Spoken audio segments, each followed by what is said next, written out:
having the fates conspire to augur in cataclysmic external and internal events in order to undermine the rotten edifice that we stand worshipping and bring it crashing down around us. As this photonic light gradually intensifies, most people's consciousness are going to rebel, as we all do when a bright light is shined in our face. We turn away and cover our eyes. We may even strike out at those holding the light towards us. Those few that can face this light and who are prepared for it will be guided, given their healing, and able to live their dreams. But these few will have to be deeply able to understand what's happening to those around them in order to be defended against the worst effects of this irregular but radical change.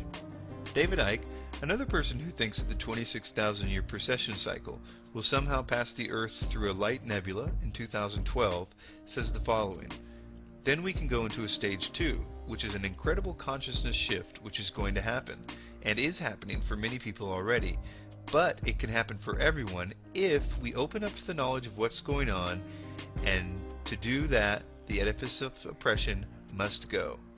And the second is not going to happen for many people unless we remove the edifice of suppression."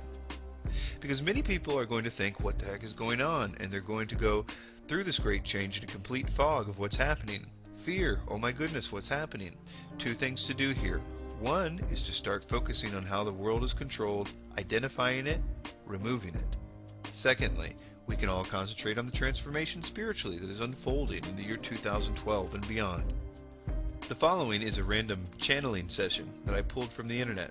It says, "There is an extraordinary divine alchemy also happening with your planet and humanity as it experiences this karmic transmutation. The roots of the new human evolution are taking hold. Through the changes that will occur in your lives and in your world over the next years, a human society of oneness will indeed be birthed. If there is no change, no upheaval, which causes the old ways and systems to be evaluated and dispensed with, then no evolution is possible." Icke and Tsarian and all the 2012 proponents go on at length to tell us why we need to evolve from the spiritual state that we are currently in. It's more of the tired old line that all the problems of the world were caused by religions, and that religions, especially the Christian one, is the greatest enemy of enlightenment. This is the idea that I explain in my video, Religious Wars, Fact or Fiction, that is also a piece to this complicated web of indoctrination we are all going through. The sum of the video is that it was never true believers of any religions that caused wars, but instead it was the governments who, through controlling education systems, perverted religious teachings so that they could get their people to fight wars for them. In fact, that's the reason why the Bible was kept from Christian after Rome took over Christianity. Because true Christian teaching has literally no place for anything but absolute peace and love for your enemies. And that concept is not good for governments that love war. So I will now stop beating around the bush and tell you what I think is going to happen, and how it will lead to genocide. Keep in mind, this is my opinion, and I'm still working on it, and I'm sure that many of the details that I will propose about how we will get there are going to be wrong, but we will get there. A major war will be set up by those that have the power to make things like that happen. I think there will be an effort to make this war seem like the same war prophesied at the end of the Bible, in order to give credibility to their next move. There will also be, before that, an effort in the coming years to make a man seem like the biblical Antichrist. They will make it look like he has made a peace agreement with Israel and the whole bit. They will put him in charge of some quasi-global government, maybe the UN or the EU. This system and man will essentially be the fall guy. They will be destroyed to make what comes after them seem like the prophesied utopia. The culmination of this system will be a nasty war in the midst of terrible economic devastation. Basically everything that can be engineered to go wrong will be going wrong at that time. It is my belief that they're going to make this be around 2012, and possibly even December 21st, 2012. But it doesn't have to be. It just needs to be close to that date for it to work for them. An event will happen that they will control that will activate all the years of indoctrination that we have been subjected to over the last few years. The following could happen a number of ways, but many things will be accomplished with it.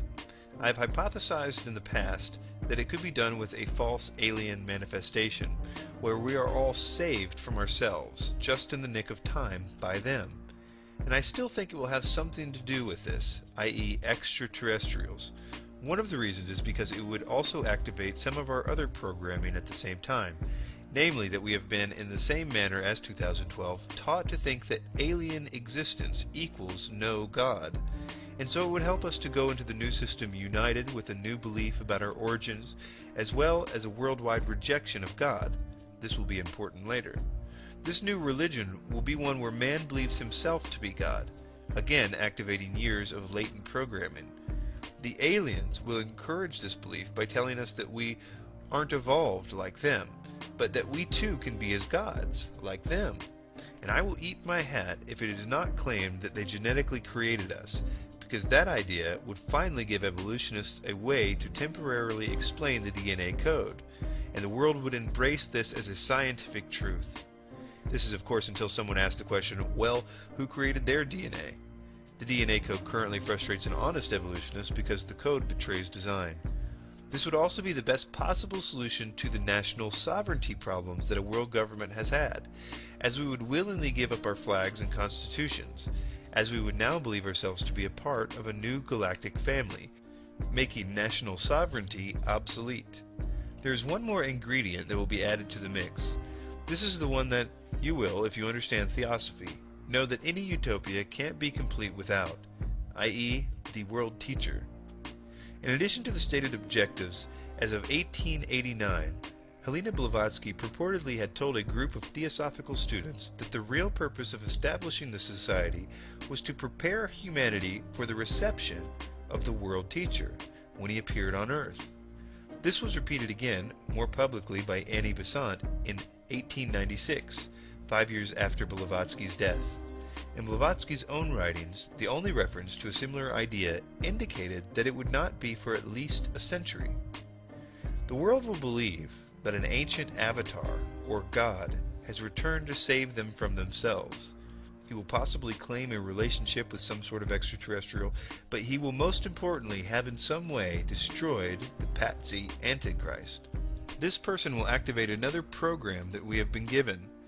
This one is part of what's called the externalization of the hierarchy, part of which is an idea that many ages have seen an avatar come to them at crucial junctures in history, and that they were all the same entity, like Buddha, Krishna, and Jesus. They say that they were all part of the Christ consciousness, i.e. the same entity.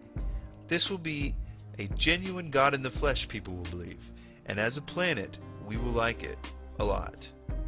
It is my belief that this man will in fact have many of the institutional churches convinced that he is the same Christ as the first century Christ, and that the reason all the pieces don't match up precisely is because the Bible was an error. After all, he didn't destroy the Antichrist, and he did save us from Armageddon, so he must be the Christ, only a little different than we were expecting.